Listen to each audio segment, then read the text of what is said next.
Good morning. It is Wednesday, January 5th, and this is Devotions from St. Paul Evangelical Lutheran Church in Carlisle, Pennsylvania. Last Sunday, we celebrated the second Sunday of Christmas, and I'd like to continue that theme with the Gospel of John and John's take on the origins of Jesus. So I'm going to read the first several verses of the first chapter of John, but I'm going to skip the verses that have to do with John the Baptist and just read the verses that have to do with Jesus. So this is from John chapter 1. In the beginning was the Word, and the Word was with God, and the Word was God. He was in the beginning with God. All things came into being through him, and without him not one thing came into being. What has come into being in him was life. And the life was the light of all people. The light shines in the darkness, and the darkness did not overcome it. The true light, which enlightens everyone, was coming into the world. He was in the world, and the world came into being through him, yet the world did not know him. He came to what was his own, and his own people did not accept him. But to all those who receive him, who believe in his name, he gave power to become children of God, who were born not of blood, or the will of the flesh, or the will of a man, but of God. And the Word became flesh and dwelt among us, and we have seen his glory, the glory of the Father's only Son, full of grace and truth. John testified to him and cried out, "This is he of whom I said, 'He who comes after me ranks ahead of me, because he was before me.' From his fullness we have all received grace upon grace. The law indeed was given through Moses.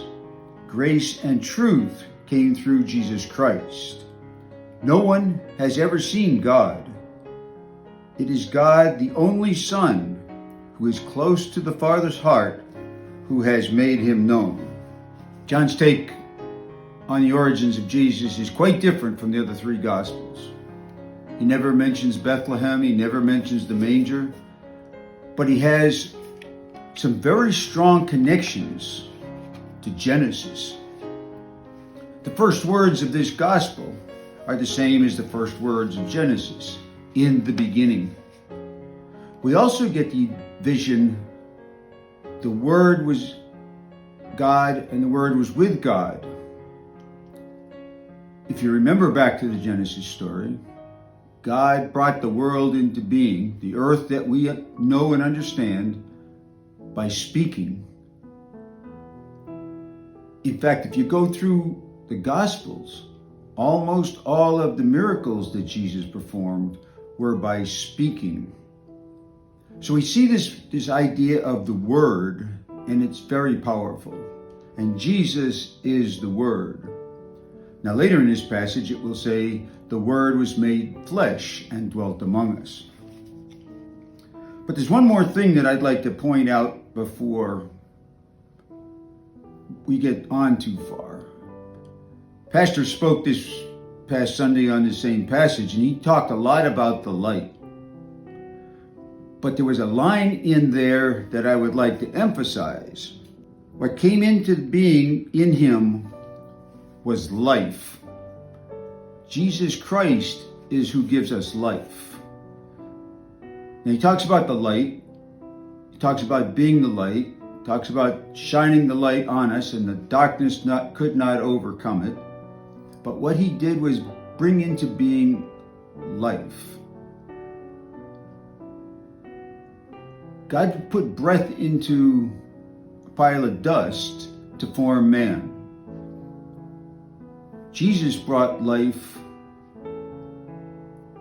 eternal life, things that we claim from Jesus. It's important to understand, I think, the life that comes from Jesus. Now, the second half of the reading talks about the reception that he got.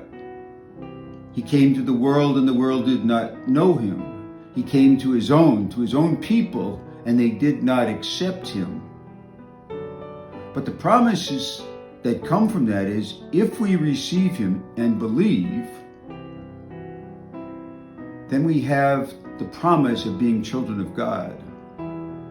Now, there's a note in the Lutheran Study Bible that says that the word believe in John's Gospel is always the active tense. It's something that we do. It isn't just that it's there and we know it, it's that we believe, that we're active with it. The Word came and dwelt among us and became flesh. Jesus walked on this earth just as you and I walk on this earth. Now, that's hard to imagine because at that time he was fully human and at the same time fully divine. And I have trouble getting my mind around all that. It doesn't send good things. I don't understand it very well.